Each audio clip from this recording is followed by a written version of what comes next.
wanted to address a comment left on one of my videos, ironically enough, a video of Ron Swanson about veganism. So we're going to take a look at it, go through each point that was made. There are 20 of them. I apologize if it skips around a little bit. I'm doing my best to keep the integrity of the questions that were asked. These are a lot of arguments and points that are made by a lot of vegans, so good opportunity to take a look at them. So the first one posed, and I will read the question directly as it was posted on mine. Your own health, vegans are less likely to get the most common chronic deadly diseases. Your own health, implying myself. I'd say receipts speak for themselves. 215 on the left was eating basically anything I wanted. Then I went mostly strict carnivore, 0 plants. As far as vegetables, a little bit of fruit, maybe a serving or 2 a day. I think the results speak for themselves. This question does overlap a little bit as we get into a couple of the other questions. So as far as diseases and some illnesses, I'll address that in future questions. Second question, helping to end animal agriculture would reduce the chance of another pandemic and other zoonotic diseases. So there was a study that came out with animal agriculture, wet markets, and COVID-19, a case study in indirect activism. Basically what they came up with is you can't really apply a lot of this to cultures outside of the United States, especially wet markets in Asian cultures. Their consensus was the United States is doing a rather good job at managing those risks. There's a reason none of the viral outbreaks have traced back to U.S. operations. U.S. farms are all built on profit, and if all their cows die from these diseases and pandemics, that is not very profitable.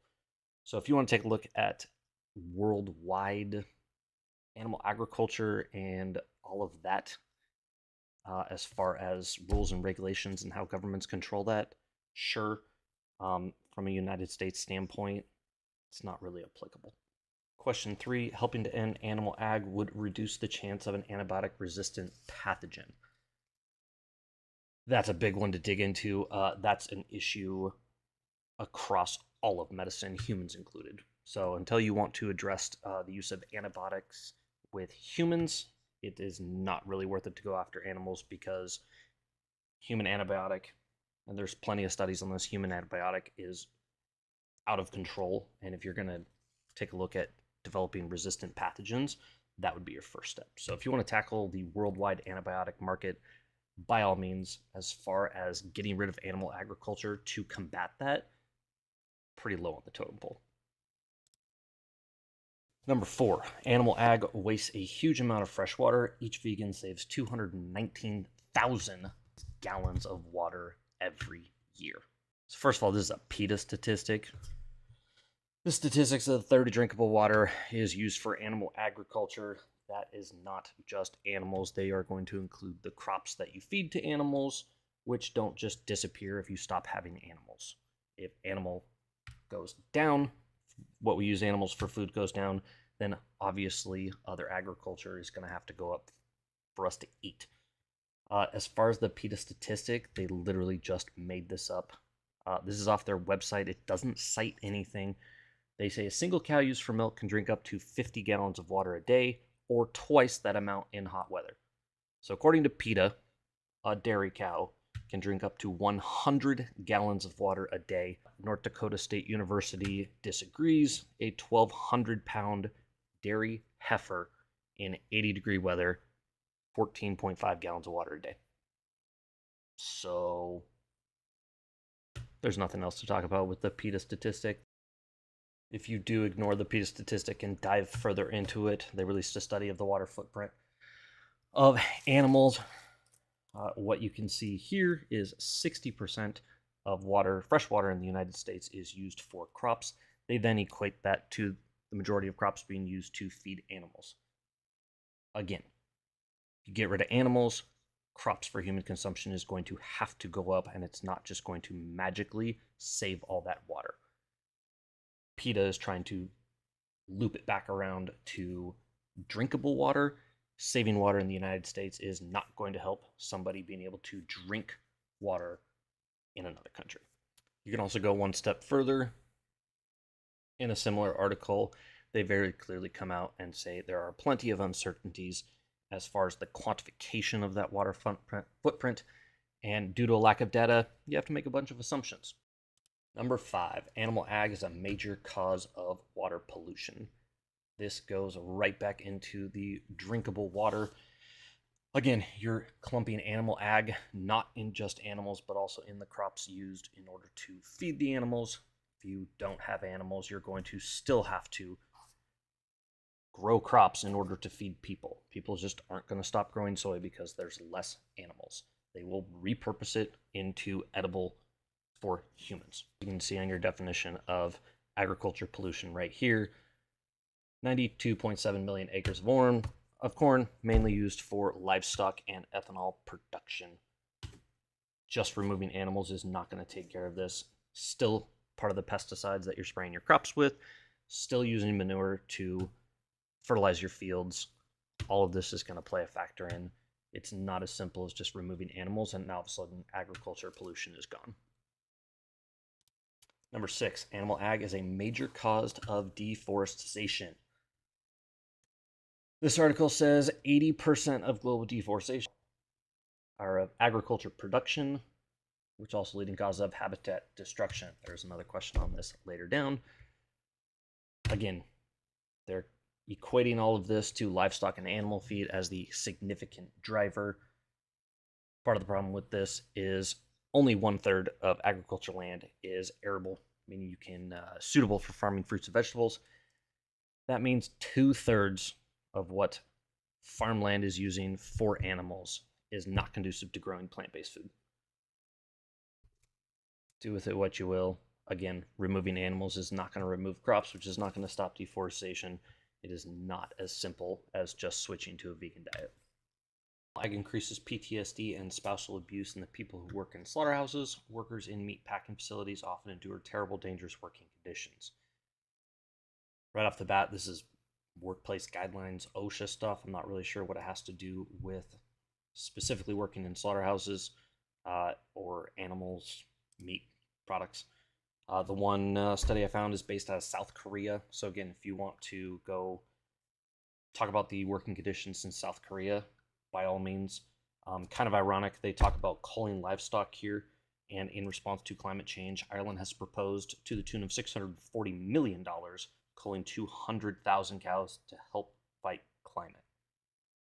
Number 8, animal ag is a major cause of the loss of habitat and biodiversity. Again, this goes right back into water pollution, deforestation, all that stuff. Pasture raising, grass-fed cows are going to disrupt that much less than crops. Again, you take out animal ag, doesn't mean those crops are just going away. They're just repurposed. Farmers aren't just going to stop farming just because they don't have animals to feed. If you take away animal food, you're going to have to feed humans. So that agriculture is going to go up. You're going to have worse loss of habitat and biodiversity as you till fields, harvest. Number 9, and the biggest vegan argument against eating meat. Needless killing of innocent sentient beings cannot be ethically justified. So first of all, if we're going to break this down, the term needless, if you are using them for food or a product, it is not needless. If you want to talk about killing animals and not using them as a product or food, you can go down that road. But if we're going to remove that and go to killing of innocent sentient beings, well, we got to take a look at what is a sentient being. This study comes out. Insects are sentient. The emotional lives of insects is richer than many of us have ever imagined. Flies, mosquitoes, cockroaches, termites show strong evidence of pain. Beetles, butterflies, moths show substantial evidence of pain. So if you are going to talk about sentient beings, then you also have to talk about insects. If you're going to talk about insects, you have to talk about agriculture, which is where we're going to get our plant-based food. Pesticides are going to kill billions and trillions of insects. So if you are doing a comparison of what causes the least amount of harm, killing insects is going to be much greater than killing cows, pigs, and chickens for food. If you want to claim that a sentient mosquito is not as important as a sentient pig, well, then we also have to make the same distinction that a sentient human is more important than a sentient pig, and thus it is okay. If you're going to make that distinction, and it's okay to kill sentient mosquitoes so you can have a plant-based food, then it's okay for humans to kill sentient pigs so they can have an animal-based. National Geographic went one step further and called it an insect apocalypse in the US, driven by a 50% increase in toxic pesticides. Number 10 is the single most effective way for each of us to fight climate change and environmental degradation. Again, you're going to have this graphic that people are going to pop up. We've already talked about most of it: deforestation, methane gas, the pollution, water, feed. 67% of crops used for animal feed. Again, crops for animals go down, crops for humans go up. Land degradation. Number 11, longer lifespan. This article right here: total meat intake is associated with life expectancy. Cross-sectional data analysis of 175 contemporary populations. In the background, the association between a plant-based diet, vegetarianism, and extended lifespan is increasingly criticized, since it may be based on a lack of representative data and insufficient removal of co-founders such as lifestyles. Correlation analysis revealed the meat intake is positively correlated with life expectancy. Further down, linear regression selected meat intake, not carbohydrate crops, as one of the significant predictors of life expectancy. In contrast, carbohydrate crops showed weak and negative correlation with life expectancy. Number 12, healthier weight. Vegans were the only dietary group in the Adventist Studies that had an average BMI in the recommended range. I am going to try to refrain from making a vegan joke here. I will just use myself as an example. If you input my statistics, I am 26.54 overweight BMI. That would fall into the category of overweight in the study. Take 100 people of me, put them up against 100 vegans, and the vegans fall within the normal scale.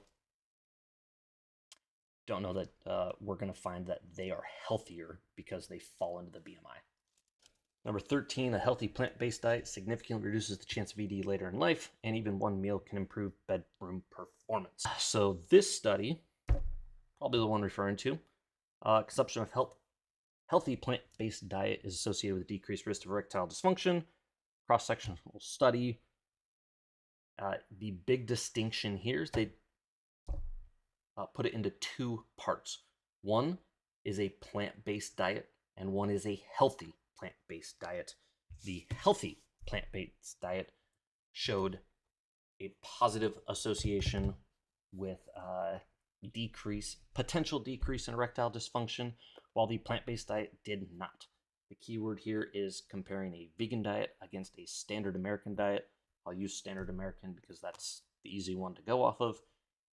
Literally any diet versus the standard American diet is going to have positives. Veganism over standard American diet is vastly better. That does not mean that veganism is better than meat eaters for this kind of study. This right here shows it's not just plant-based diet, it is a healthful plant-based diet that showed positives.